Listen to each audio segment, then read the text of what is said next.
Final part of this movie.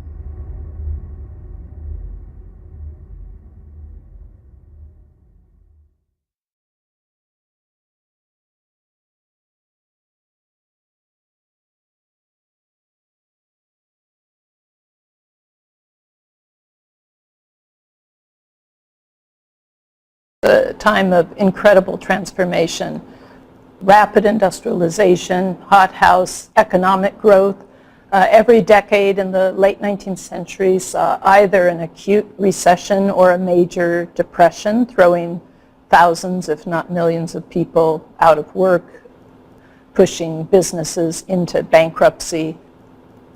All of this was an incredible challenge for working people. On the eve of the Civil War, the United States was predominantly an agricultural nation. By the turn of the 20th century, it was the number one industrial power in the world. So what this meant for working men and women and children was, as they faced proletarianization, as they faced the rise of corporate capitalism, powerful corporations sometimes exercising a tyrannical impact on their lives, it meant that they had very little chance at achieving the economic independence they had come to expect. As corporations grew so powerful in the late 19th century, inequality radically increased. Henry George said, memorably, the tramp comes along with the locomotive. The prison, the almshouse, comes along with mansions.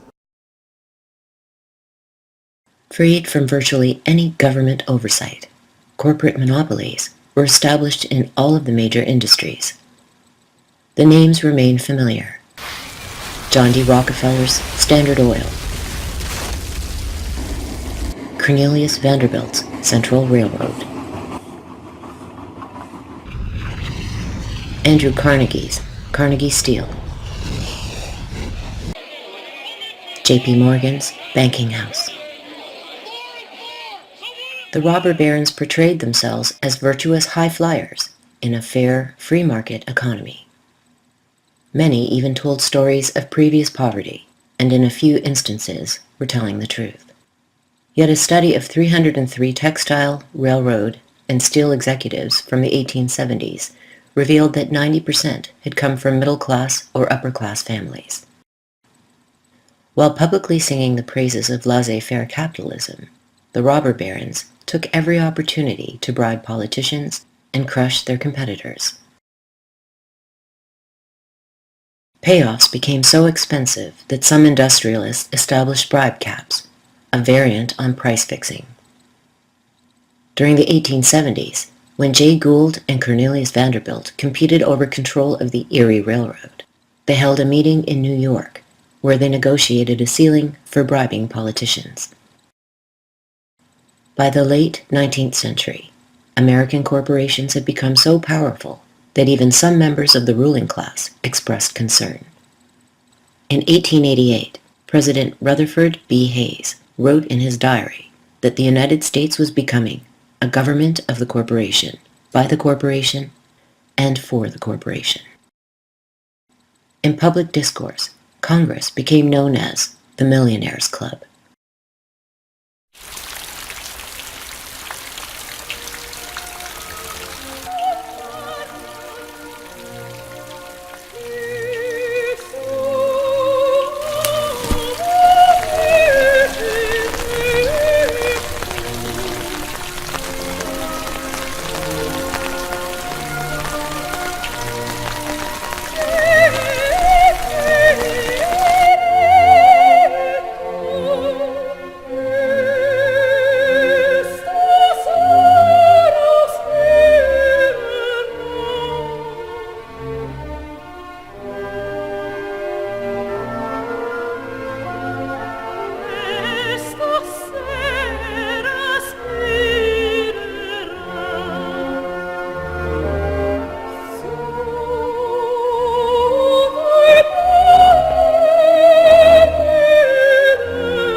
While profits accrued at the top, misery accrued at the bottom. 90% of American families survived on less than $100 per month. In contrast, at the height of their power, the combined fortunes of Morgan, Rockefeller, and Carnegie totaled today's equivalent of $1 trillion. Workplace death rates were shocking. Records from the 1899 Interstate Commerce Commission revealed that during that year alone, and in that industry alone, 22,000 railroad workers were killed or injured. Brutal exploitation in the workplace was mirrored by increasingly squalid living conditions in the home. Charles Dickens, who had become internationally famous for his vivid portrayals of the English working class, was appalled by what he witnessed during a mid-19th century trip to New York. After visiting the notorious slum known as 5 Points, he wrote of figures crawling half-awakened, as if the judgment hour were near at hand, and every obscene grave were giving up its dead. Where dogs would howl to lie, women and men and boys slink off to sleep, forcing the dislodged rats to move away in quest of better lodgings.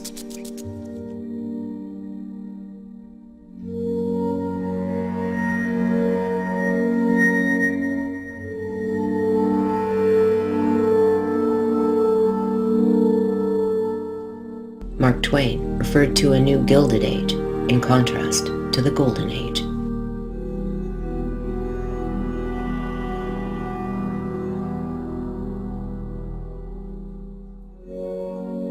For Native Americans, the end of the previous age was signified by the massacre at Wounded Knee.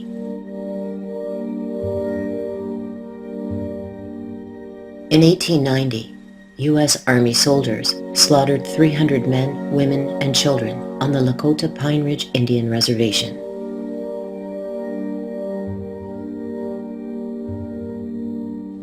By the same date, nearly all of the buffalo on the North American continent had disappeared.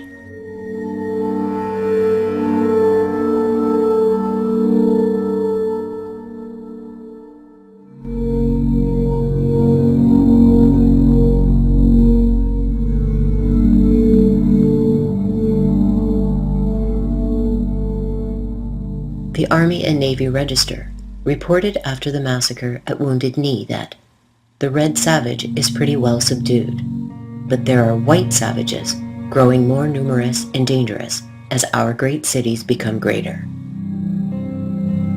Ignored by the political class, poor Americans banded together to survive. American workers were profoundly influenced by small r republicanist ideas that the most valued citizen in America is the honest producer, the idea that labor creates all wealth, the idea that citizens should be equal, the idea that they should expect to achieve some degree of economic independence. This meant, in turn, massive protests rocking the United States in the late 19th century as working people and indeed as entire communities rose up in protest against what they saw as injustice. There were no minimum wage laws or maximum hour laws. Economic insecurity became an important part of their lives. In order to survive, they needed to rely on a family economy so that not only would the men go out to work, but women would take in work often, do laundry, take in boarders, or increasingly go out to factories looking for work. It meant that even children needed to be economically productive. Increasingly, children were going into factories to work. Child labor became a huge issue. The number of children under the age of 16 roughly doubled. By 1900, something like 20% of all American workers were under the age of 18.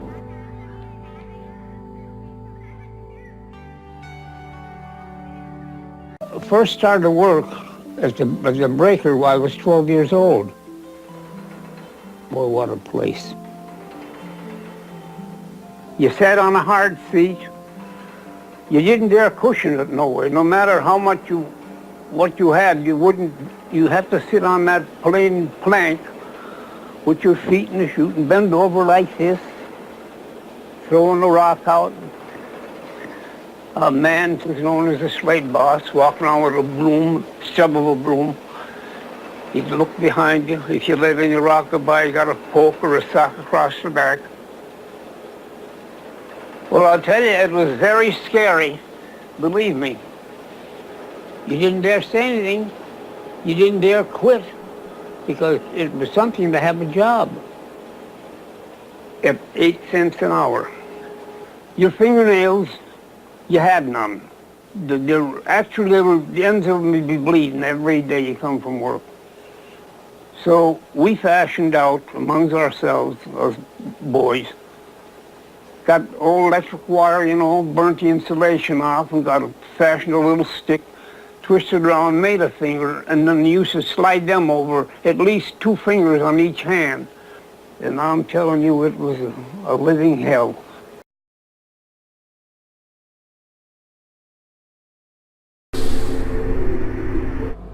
For workers, both adults and children, life was increasingly defined by machines, and political systems also took on a mechanistic aspect. The term political machines was used to describe the systems of patronage, graft, hierarchy, and corruption that defined local governance.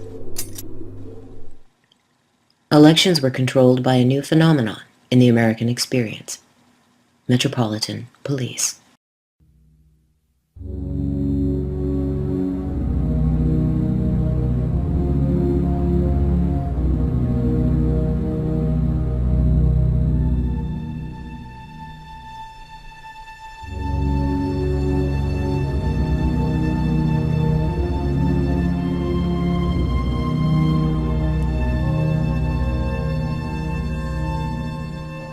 Beginning in the 19th century, and really going into the first part of the 20th century, local government was largely just an exercise in organized corruption. I mean, it was really government by organized crime. The system in place was political loyalty in exchange for material benefit. And that came almost automatically, you might say mechanically, which hence the name political machines. The idea was that the entire resources of the city government were at the disposal of whatever political party happened to be in power at the moment. And so they would use those resources to reward their supporters and to punish their opponents. The police were very important in the operation of these machines for a number of reasons. One being that police jobs could be used as rewards for supporters of the political party who won the election. So it wasn't unusual to see departments completely emptied out and suffer a complete turnover following an election that went one way rather than the other. Also, the elections were largely determined by physical control of the polling places. Political parties would mobilize their supporters more or less as rival gangs and literally fight for control of polling places. Of course, the police were instrumental in making sure that these fights went one way rather than the other, and then also had responsibility for regulating the polls, and then in many places for transporting the ballots, and some places for counting the ballots. So they could suppress the votes of the opposition party and inflate the votes of the party that was in power. So really this worked as kind of a protection racket. And when I talk about political support, I don't just mean support in the sense of mobilizing votes and expressing sympathy and that kind of thing. I also mean support in financial terms. Businesses, prominent citizens, that sort of thing, were expected to financially contribute to the funds of the machine that they supported. The ones that did would receive police protection, the ones that didn't would receive police harassment. This was especially important in terms of illegal businesses, so illegal saloons, brothels, that sort of thing. If they supported the party in power, could expect police protection, and in fact, in many cities, the police would be responsible for collecting the bribes. If they did not, they could expect that the law would be enforced and they would see their business shut down. This arrangement continued in most American cities well into the 20th century. In addition to providing protection rackets for organized crime and determining the outcome of elections, police were also used to discipline the working class. In Tompkins Square, New York, 1874, 7,000 workers protested unemployment, only to be savagely attacked by police. In the words of Samuel Gompers, who went on to lead the American Federation of Labor, mounted police charged the crowd on 8th Street, riding them down and attacking men, women, and children without discrimination. It was an orgy of brutality. A few years earlier, common experiences between workers at the hands of police, politicians, and employers had given rise to the first major attempt at unionization in the United States.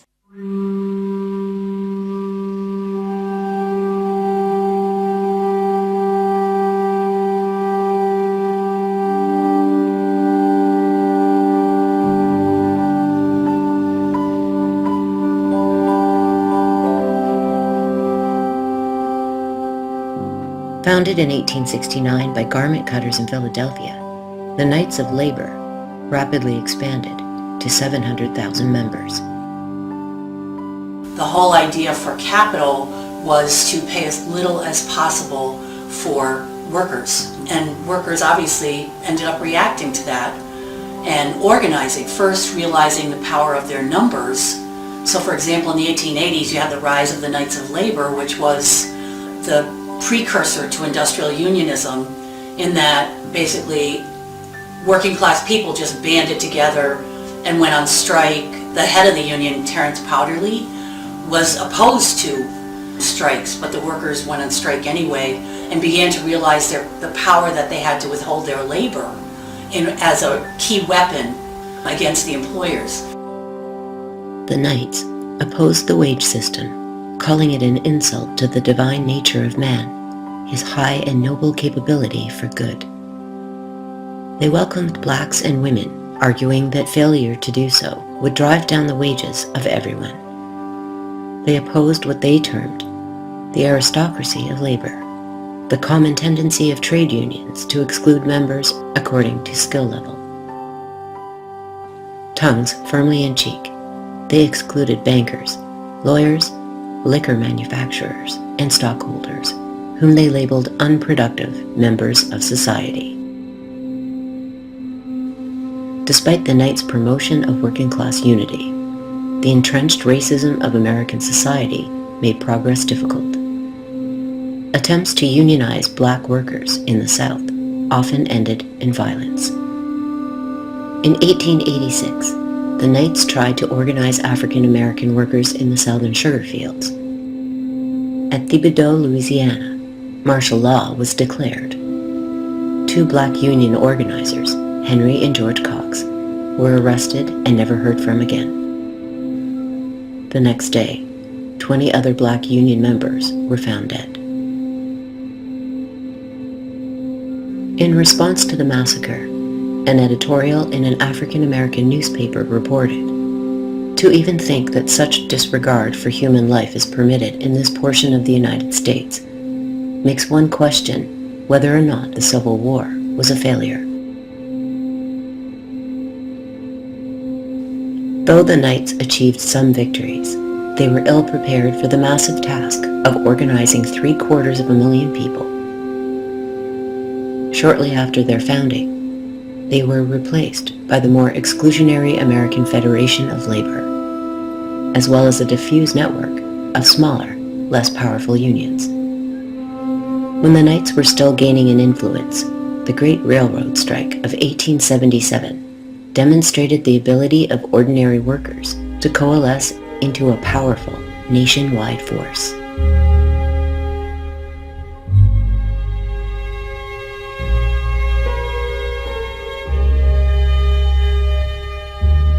In the 1870s, as the United States was still recovering from Civil War and Reconstruction and industrialization is rapidly taking off, the United States is hit by a depression, 1873 to 1877. Businesses are going bankrupt. Employers trying to survive are laying off workers or slashing wages. Workers begin protesting the wage cuts, which are happening repeatedly. On the Baltimore and Ohio Railroad, for example, railroad workers had already, by 1877, confronted 3 different wage cuts. They go on strike in Martinsburg, West Virginia, refuse to let trains pass until the wage cut is revoked, and this strike quickly spreads. Often it's referred to as the insurrection of 1877. It's really the first major uprising against the new capitalist order. The strike spreads from Virginia to Baltimore, and then west through Pennsylvania to Illinois to Missouri. One of the striking things about this upheaval is that it's not just the railroad workers. Whole communities come out to support the striking railroad workers. So families, women, and children, they're saying, this is our community. We built this, and it shouldn't be left to a few railroad owners to dictate to us.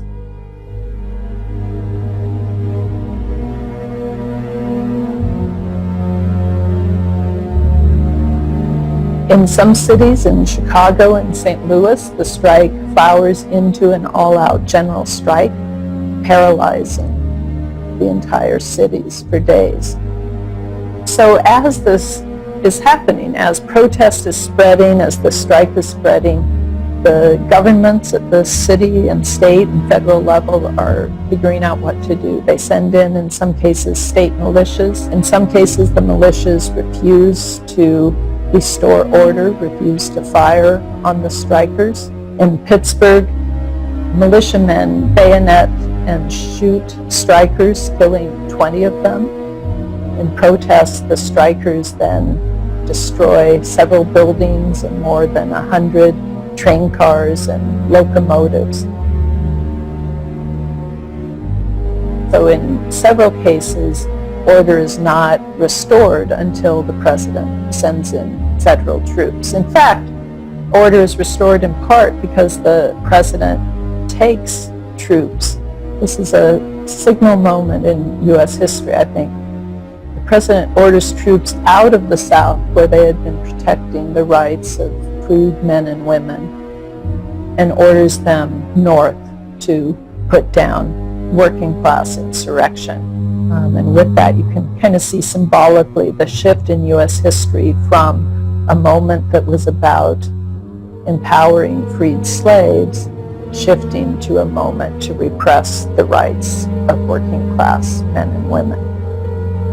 We see it as really the first great protest against the new industrial order.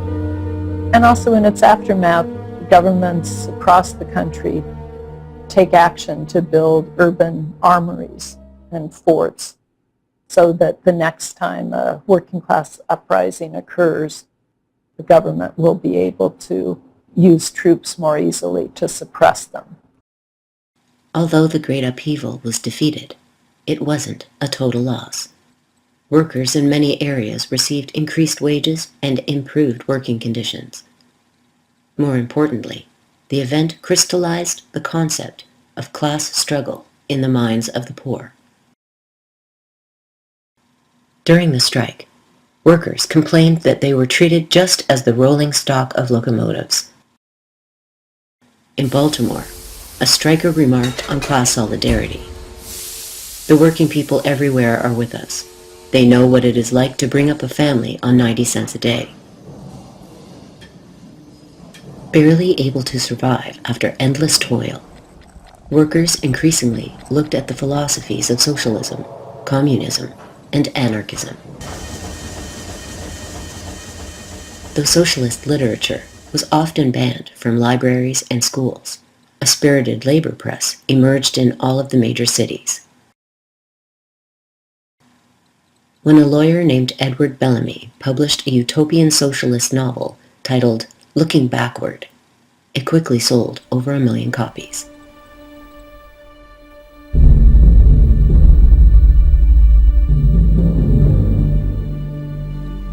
Unions around the country were becoming increasingly militant and often resorted to sabotage to prevent strike breaking.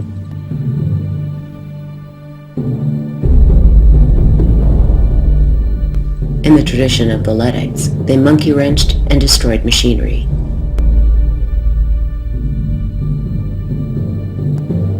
An account from Atchison, Kansas, provides one example. At 12:45 this morning, 10 men on guard at the Missouri Pacific Roundhouse were surprised by the appearance of 35 or 40 masked men. The guards were corralled in the oil room by a detachment of the visitors, who stood guard with pistols drawn, while the rest of them thoroughly disabled 12 locomotives.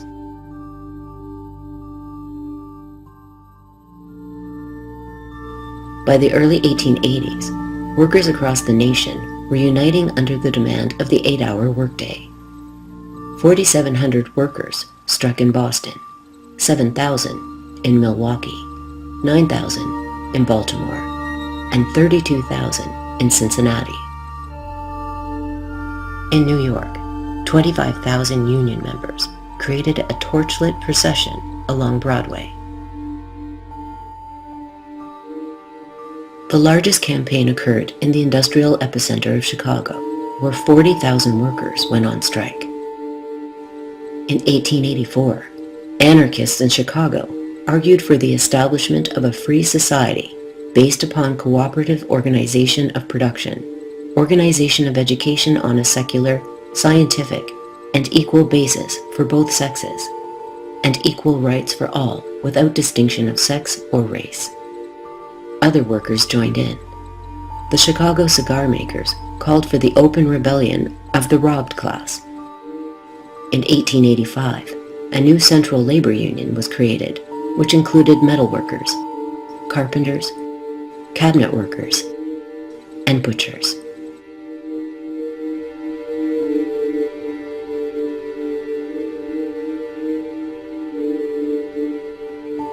In 1886, following a scuffle at a picket line, police shot and killed several workers outside the McCormick Harvester factory in Chicago, the single largest factory in the country. 1,300 men worked 10-hour shifts, 6 days a week, for non-subsistence wages. Both the mayor and the chief of police routinely received bribes by Cyrus McCormick Jr., the factory's owner. Outraged by the violence, anarchists organized a rally at Haymarket Square. As police charged the protesters, an unknown assailant lobbed a bomb in their direction, killing one officer and fatally wounding another 6. The police opened fire. You still don't know to this day where the bomb came from or who threw it. Policeman was killed. The policeman opened fire, killing several workers and several other policemen. This incident became known as the Haymarket incident.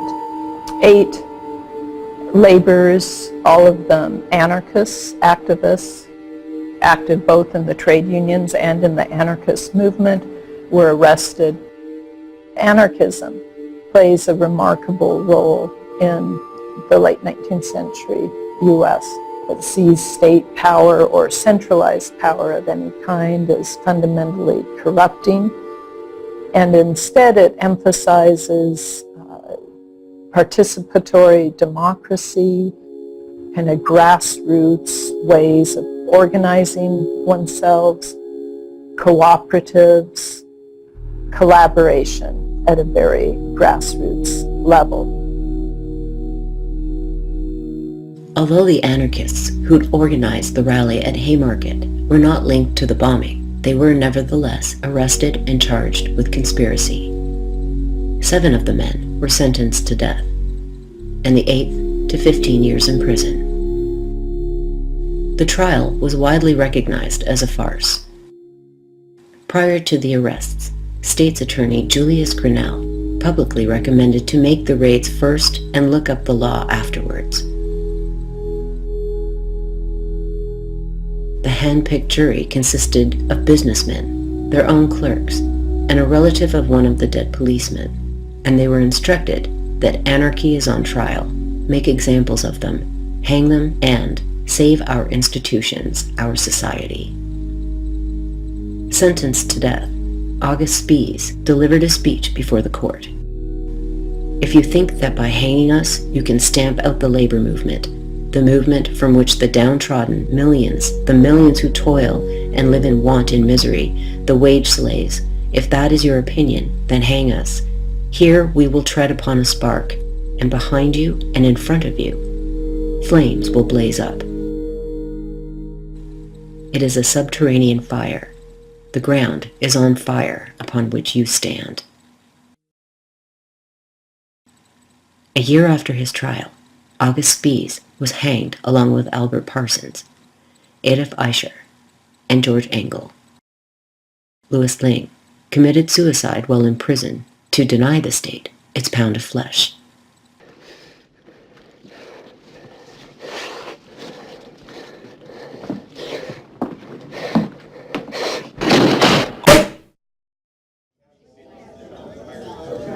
Though the executions were welcomed by Chicago's gentry, international opinion was overwhelmingly negative. From London, the famous playwright George Bernard Shaw remarked, "If the United States must lose 8 men, it could better afford to lose the 8 members of the Illinois Supreme Court." It was a huge incident in U.S. history, not only for those arrested, but for the entire labor movement, because it led to a powerful backlash against workers and against anyone perceived as being radical and or immigrant. Across the country, workers were fired if they were suspected of being union activists or being radicals. Many workers lost their jobs. Many found it just politically impossible to express radical beliefs freely. And in this environment, the Knights of Labor, which had risen to something like 800,000 members, in the aftermath of Haymarket, the Knights of Labor membership quickly fell until by 1890 it was nearly a dead organization. At the same time that the Knights of Labor was growing in power in the 1880s, another approach to organizing workers was created. The Federation of Trade and Labor Unions is founded in 1881, and in 1886 it changes its name to the American Federation of Labor, the predecessor to what we know today as the AFL-CIO. Founded by Samuel Gompers, a cigar maker, along with several other skilled workers, the AFL emerged with a very different approach to things than the Knights of Labor. It was a federation of mostly craft unions, meaning that for the most part it organized workers according to their craft. Craft workers tended to be the most highly skilled workers, the workers who were paid the most, who had the most resources. So within the AFL you would have a union of printers, of steel workers, of carpenters, etc., all the different kinds of crafts coming together in this federation. In the late 19th century, what you have is workers have to find a path to opposing the new capitalist order. And they can do it by coming together in broad solidarities. They can do it through political action, or they can assume a more defensive posture and focus on a unionism that will mostly just represent the most highly skilled workers.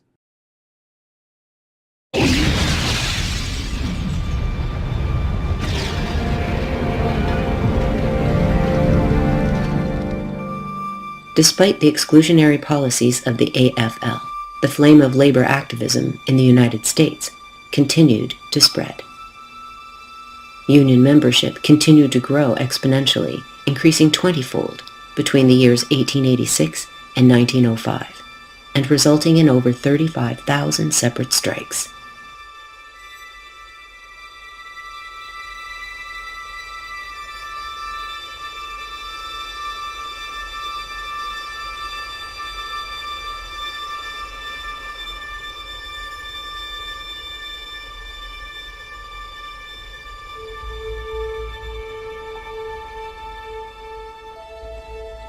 At the Homestead Steelworks factory in Pittsburgh, Pennsylvania, workers were being pushed to the brink.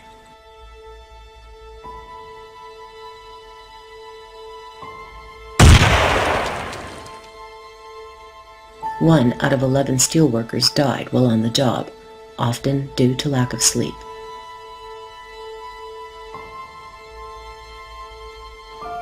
Pay between workers and management was grotesquely unequal, and new technologies were de-skilling workers and driving them further into poverty.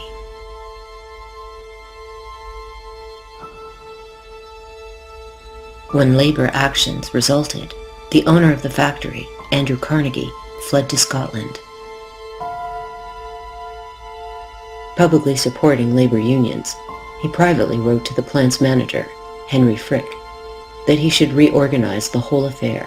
Far too many men are required by amalgamated rules.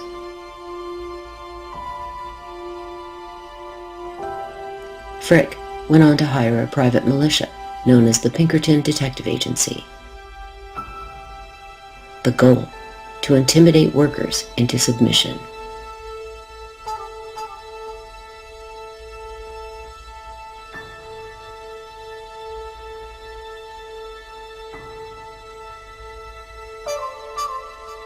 The U.S. is not so different from Europe as some would claim, but the U.S. ruling class has always used the most repressive and violent means at their disposal to crush workers when they went out on strike.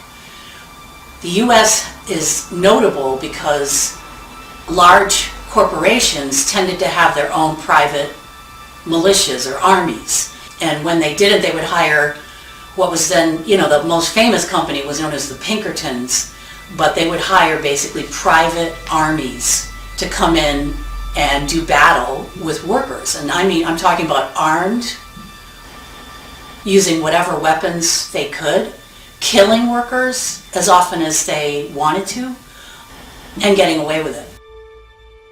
There were many different companies that created detective agencies, and their specific goal was to have them there and ready to serve as watchmen, as guards, to infiltrate unions and radical movements, and to break strikes, and often to incite riots, to serve as agent provocateurs.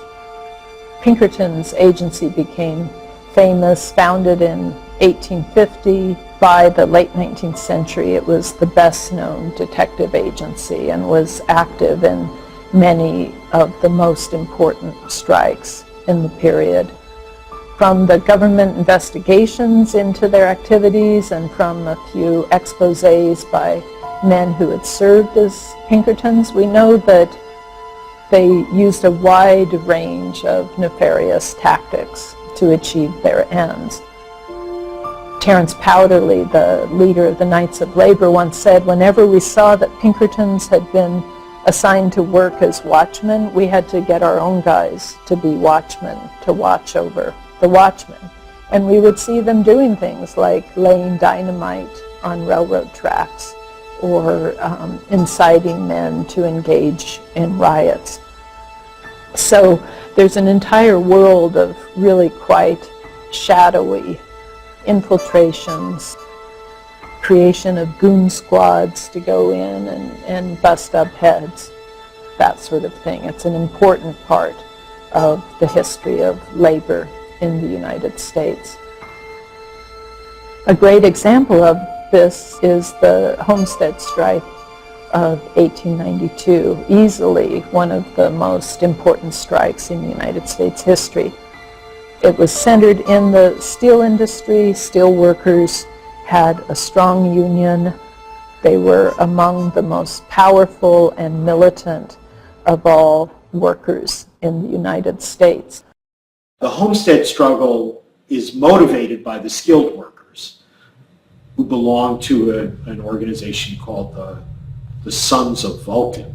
And they're fighting not only to get better wages and shorter hours, but also to try to forestall these organizational changes that are going on. Frick hires Pinkertons, and there's this hugely dramatic moment where the Pinkertons come floating up the Monongahela River because, of course, all of these industrial facilities sit on rivers, both in order to ship their stuff more cheaply and in order to dump their crap into the water. And so here come the Pinkertons up on a raft. On the morning of July 6th, a tugboat appeared on the Monongahela River, towing a barge of 300 Pinkertons.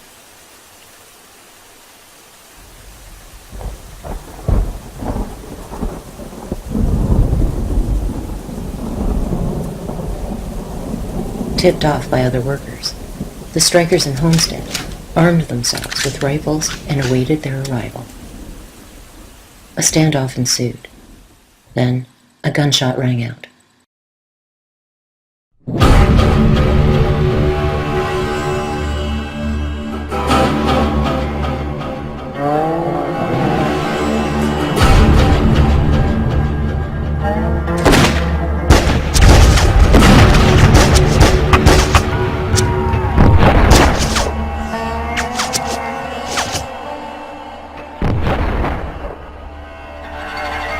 Outnumbered and outgunned, the Pinkertons raised the white flag after a full day of fighting. The prisoners were then marched through a gauntlet of townspeople, where they suffered verbal and sometimes physical abuse. Remarkably, none of the prisoners were killed, and were ultimately set free.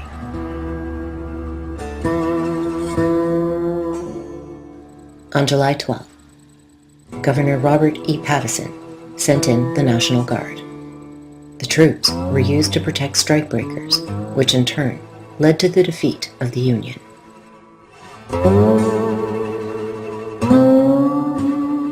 The strike by now has been pretty much defeated. This defeat became a signal one in the history of U.S. labor. It would not be until the 1930s that you would have a strong union in the steel industry again as a result of this. So by breaking the back of the steel union, employers had really profoundly weakened the entire labor movement.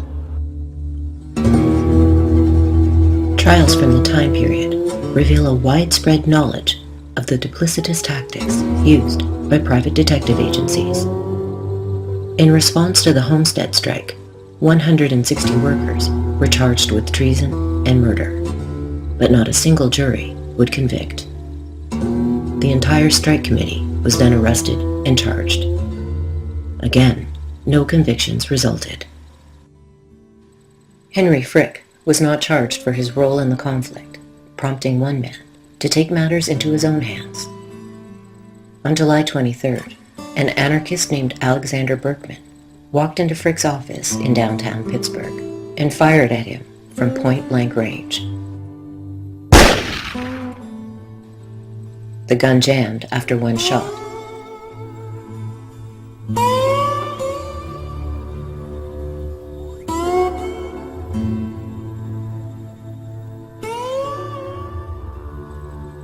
Frick survived the attack. Berkman spent the next 14 years in prison.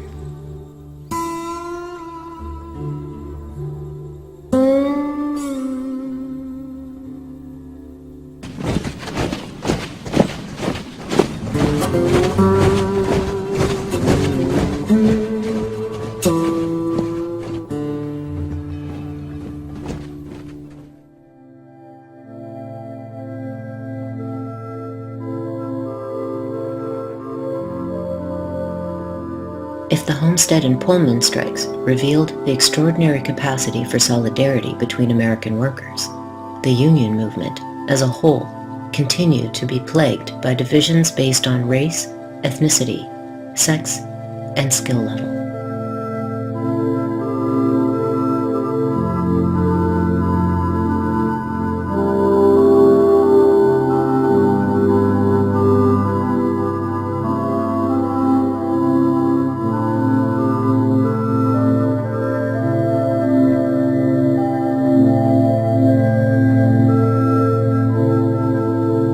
Chinese immigrants had played a major role in the building of California's roads, railways, aqueducts, and orchards.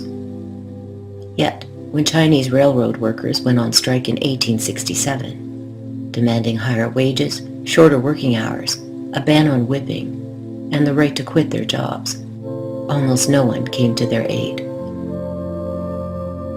In November 1885, members of the Knights of Labor participated in a race riot in Rock Springs, Wyoming, which resulted in the deaths of 28 Chinese Americans. Racialization of citizenship in the context of class conflict and class struggle produces the Chinese Exclusion Act.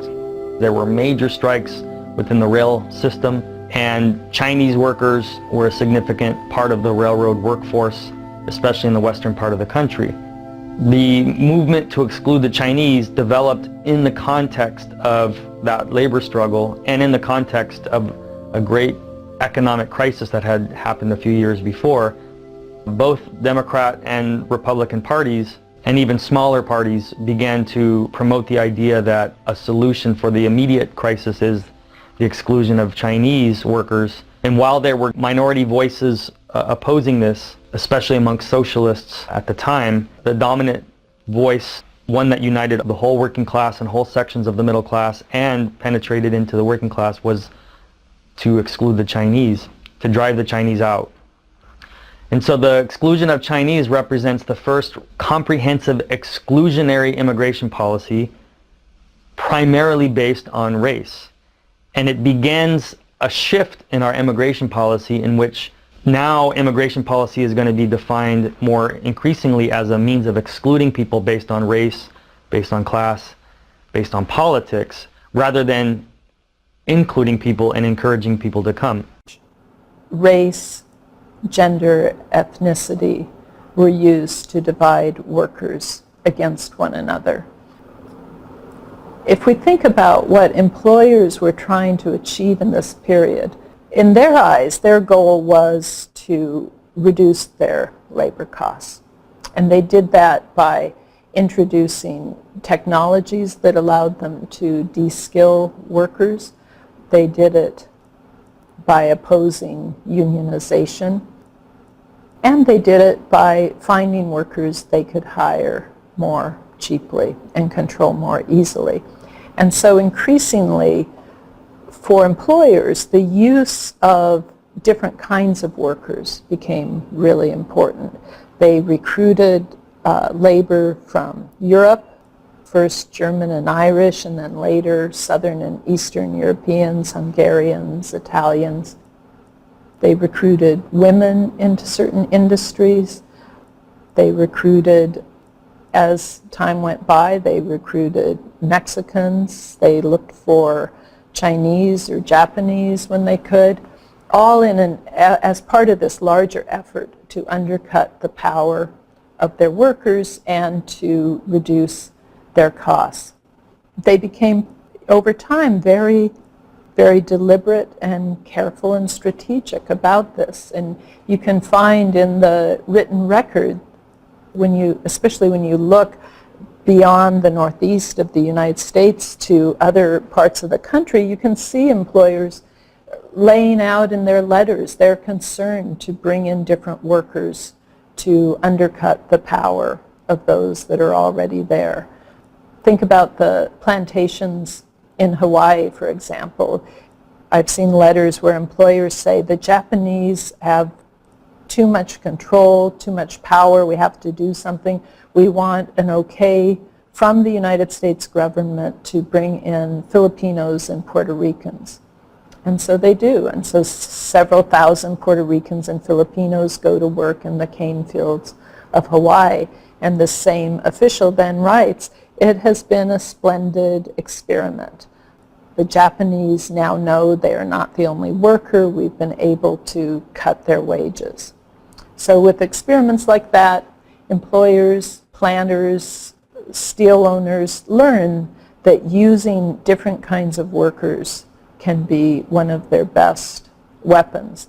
Scholars studying who's working in steel mills in the early 20th century have found that employers would bring in people from different parts of Europe, people who spoke different languages, and having them work right next to each other, specifically so that it would be harder for them to organize. If you can't even communicate in the same language, it's going to be bloody difficult to form a union and protest what the employer is demanding of you. In the late 19th century, an increasing number of workers began to recognize that they could not successfully mobilize under the robber barons without overcoming their own racial and cultural prejudices.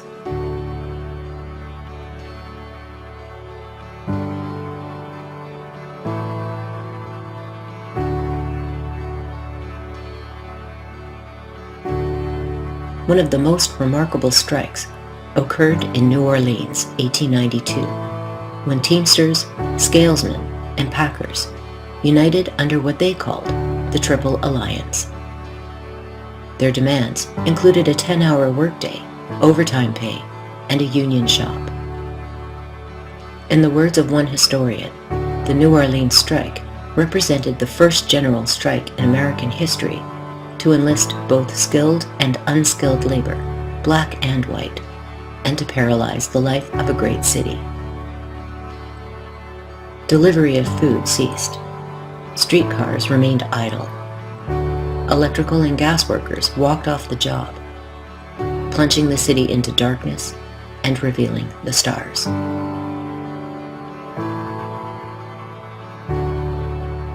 During the strike, the New Orleans press repeatedly tried to stoke the flames of racial hatred. Newspapers ran fabricated stories about mobs of black men harassing and beating up whites. The Triple Alliance abandoned their fight after the governor threatened to bring in the National Guard, but they maintained racial solidarity throughout the campaign. There was this mass strike in 1892 in New Orleans, uniting basically the entire black and white working class of New Orleans. Workers, for example, at the docks were organized into biracial unions, so they were segregated within the same union local, but on the job, dock workers, mine workers, etc., the danger of the job and the physical effort that goes into it tended to really break down racial divisions in those occupations first and foremost. So it was very significant. It was crushed, but then within a decade or so afterwards, there was another mass strike in New Orleans in which black and white workers again united. In the meantime, the local ruling class decided to make Jim Crow. Jim Crow was essentially a response to populism, the enforcement of separation of the races. It was legally sanctioned in the South. In the North, you had basically de facto racial segregation. So it was really a nationwide phenomenon. So basically, what did the U.S. ruling class do? They made it illegal for blacks and whites to share any public space together. They made it illegal for blacks and whites to marry. By the 1930s in Alabama, it was against the law to agitate for any kind of equal rights. That was the kind of the weapon that developed, that the U.S. corporate class developed in response to things like the New Orleans strike in 1892. The New Orleans strike was emblematic of a growing spirit of solidarity between workers. In the late 19th and early 20th centuries, it would find political expression in the People's Party, the Socialist Party, and the Progressive Movement. More importantly, it would lead to the formation of the Industrial Workers of the World, the most radical union in the history of the United States.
Thank you.